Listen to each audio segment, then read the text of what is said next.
উপস্থিত আমাদের সম্মানিত যুগ্ম মহাসচিব অনলবসী বক্তা যারা অ্যাডভোকেট আব্দুল কালাম আজাদ সহ যোদ্ধাবৃন্দ, প্রিয় সাংবাদিক বন্ধুগণ, সবাই দাবি নিয়ে আমরা এখানে আসি। একটু পরে আমাদের সংগ্রামী মহাসচিব সেই বিপ্লবী নেতা আসাদের মৃত্যুবার্ষিকী উপলক্ষে জাতীয় প্রেস ক্লাবের নিচতলা বক্তব্য রাখবেন। প্রিয় সাংবাদিক বন্ধুগণ,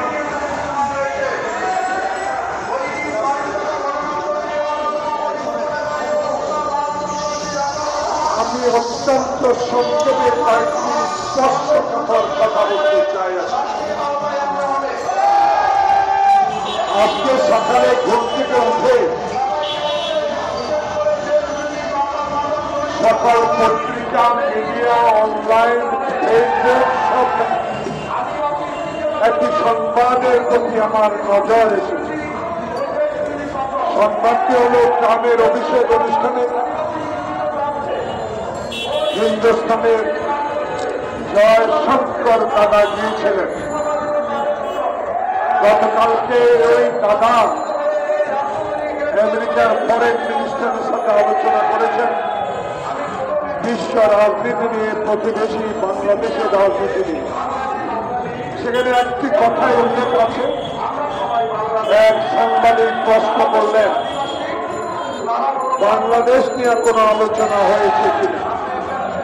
প্রিয় বন্ধুগণ, যেই ভারত বাংলাদেশের গণতন্ত্রকে গলাটিপ হত্যা করেন, ষড়যন্ত্রে শেখ হাসিনাকে সার্বক্ষণিক সহযোগিতা করেছিলেন, সেই জয়শঙ্কর বলেছে বাংলাদেশ নিয়ে আলোচনা হয়েছে কিন্তু বলা যাবে না। প্রিয় বন্ধুগণ, যে দেশের ফরেন সেক্রেটারি আরেকটি দেশের ফরেন মিনিস্টার সাথে আলোচনা কি হয়েছে সেটা সাহস করে বলতে পারে না, সে হিন্দুস্তানের ফরেন সেক্রেটারি জয়শঙ্কর দাদা।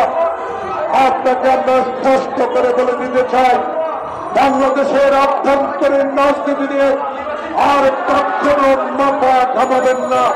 অতীতে করেছেন শেখ হাসিনার কারণে, বাংলাদেশে এখন শেখ হাসিনা নাই। অতএব বাংলাদেশের গণতন্ত্র, বাংলাদেশের স্বাধীনতা, বাংলাদেশের সীমান্ত নিয়ে বাংলাদেশের ন্যায্য দাবি আপনাকে দিতে হবে। আর তাল বাহানা চলবে না, কারণ শেখ হাসিনা। আরেকটি সংবাদের প্রতি আমার নজর এসেছে। আমাদের অত্যন্ত তরুণ রাজনীতিবিদ, নাগরিক কমিটি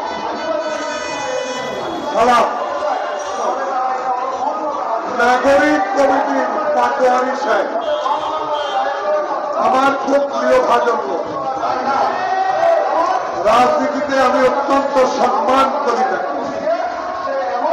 উনি যে কথাটুকু বলেছেন, জিয়াবাদ আর মোদির কাজ চলবে না। প্রিয় বন্ধুদের, সেই জিয়া বাংলাদেশের গণতন্ত্র ফেরত দিয়েছে, সেই জিয়া বাংলাদেশের স্বাধীনতা ঘোষণা করেছে, যে জিয়া মুসলিম দরবারে বাংলাদেশকে পরিচিতি লাভ করেছে, যে জিয়া সাল গঠন করেছে, যে জিয়া খাল খনন করে মানুষকে সেচের ব্যবস্থা করে দিয়েছে, যে জিয়া বাংলাদেশের আর্থসামাজিক অবস্থা ফিরিয়ে নেওয়ার জন্য সকল দলের নেতাদেরকে নিয়ে একটা ঐক্য গড়ে দেশ পরিচালনা করেছে, সেই জিয়াকে নিয়ে, জিয়াবাদকে নিয়ে দয়া করে কোন কটূক্তি না করাই ভালো। আরেকজন আবুল হাসনাত আমার অত্যন্ত প্রিয় ভাজন ছাত্র নেতা। আমরা আপনাদেরকে স্নেহ করি, সম্মান করি। স্বাধীনতা যুদ্ধে আমরাও তখন 24 বছর বয়স ছিলাম। আপনারা এখন আমাদের চেয়ে অনেক কম বয়স। আপনারা আমাদের মতো 70-80 হবেন। তখন আপনার ব্যাপারে যদি এই কথা বলা হয়, আপনি জীবিত থাকলে তখন আপনারও মনে কষ্ট হবে। আমার নেতা মির্জা ফখরুল ইসলাম আলমকে যোগ্য নেতা, বাংলাদেশের অত্যন্ত গুরুজন ব্যক্তি। এমন কথা উনি রাজনীতিতে বলেন না কোন দলের কোন মতের আত্মসম্মান হয়। সেই মির্জা ফখরুলকে অসুস্থ অবস্থাও সে হাসিনা কয়েক মাস কারাগারে পাঠিয়েছে।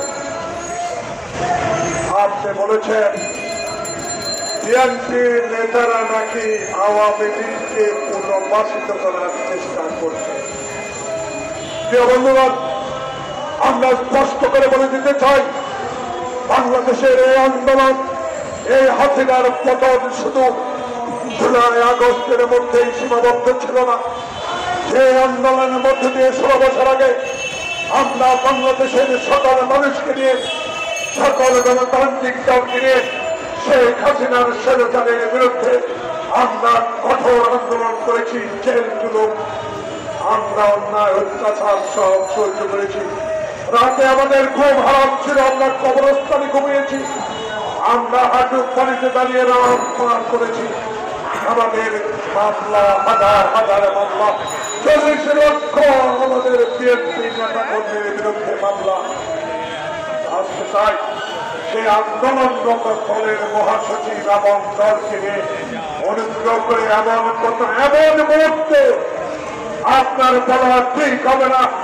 সেই মুহূর্তের তৎপরীণ খোকন মুক্তের রক্তের বিনিময়ে অর্জিত বাংলাদেশের গণতন্ত্রকে পুনরুদ্ধার করে একটি সুষ্ঠু নির্বাচনের তারিখ নির্ধারণ করবে। ওই সময়ে এইসব কথা বলে আমাদের মধ্যে অনৈক্য সৃষ্টি করা ঠিক হবে বলে আমি মনে করি। তাই আমরা অনুরোধ জানাবো, দল করেন, মাঠে কাজে যান, মানুষের কথা বলেন, অন্যায়ের বিরুদ্ধে রুখে দাঁড়ান, কিন্তু দয়া করে একটা প্রাচীন শ্রমিক দলের প্রতি এমন ইঙ্গিত করা ঠিক হবে না। যখনই আমরা ঐক্যবদ্ধভাবে শেখ হাসিনাকে বিদায় করতে পেরেছি, এখনো আমরা আশা করি আবারও আমার ঐক্যবদ্ধ থেকে বাংলাদেশে এমন একটি নির্বাচন দিব, এমন একটি নির্বাচনের ব্যবস্থা করবে ডক্টর ইউনূস। সেই নির্বাচনে বাংলাদেশের জনপ্রতিনিধি নির্বাচিত হবে, বাংলাদেশের সংস্কার হবে, বাংলাদেশে আইন প্রণয়ন হবে, বাংলাদেশে সংস্কার হবে, সকল কিছুই হবে। কিন্তু তার আগে আর একটি ষড়যন্ত্র করে ওয়ানের মতো আবার বিলম্বিত করার কোন অবকাশ বাংলাদেশে আর হবে না। আমাদেরকে আন্ডারস্টিমেট করেন না। বিএনপি একটা কর্মীও এত অত্যাচারের পরে আওয়ামী লীগের যোগ দেয়। আমাদের বিএনপি খাঁটি গণতান্ত্রিক, বিএনপি খাঁটি সংবিধানের মতো অনুগত, বিএনপি স্বাধীনতার ঘোষণা শহীদ আদর্শের দল। আমরা জীবন দেব, তবুও বাংলাদেশের মানুষের অধিকার প্রতিষ্ঠানের জন্য সংগ্রাম করে অতীতে যেভাবে করেছি আবারও প্রয়োজনে রাস্তায় নামব একটি নির্বাচনের জন্য। যে নির্বাচন 1991 সালে অনুষ্ঠিত হয়ে বাংলাদেশের আপসী নেত্রী বেগম খালেদা জিয়াকে প্রথম মহিলা প্রধানমন্ত্রী বানিয়েছিলেন, আমরা সেই নির্বাচনে আশা রাখি। তাই দয়া করে ঠিক এই মুহূর্তে, এই সময় আমাদের মধ্যে অনৈক্য তৈরি করা যাবে না। এই অনৈক্য তৈরি মানে আবার শেখ হাসিনার প্রেতাত্মা যারা সচিবালয়ে সহ চারিদিকে বসে আছে এদেরকে সুযোগ করে দেওয়া। অনুগ্রহ করে এই সুযোগ আর করে দেবেন না। বাংলাদেশ এমন একটি দেশ করব যে দেশে আর ডিমের, চালের আর পেঁয়াজের সিন্ডিকেট হবে না। এমন এক বাংলাদেশ গড়ব যে বাংলাদেশে বিচারের নামে প্রহসন হবে না। এমন এক বাংলাদেশ গড়ব বিচার মানে তাল গাছ আমার এটা কেন আর না হয়। এমন বাংলাদেশ গড়ব বাংলাদেশে আর আয়নাঘর হবে না। এমন দেশ করব যে দেশে মানুষ দরকার শুধু ঘুমাতে পারে, যে দেশে আইনের শাসন চলবে, যে দেশে দুর্নীতির বিরুদ্ধে সত্তর হবে মানুষ। এমন একটি দেশ গড়ার সংকল্প নিয়ে আমার নেতা তারেক রহমান বাংলাদেশের 16টি বছর সকল অন্যায় অত্যাচার সহ্য করে বাংলাদেশের জাতীয় শক্তিকে ঐক্য রেখে বাংলাদেশে ছাত্র দেশেন্দ্র জনতার আন্দোলনকে সফল করেছে।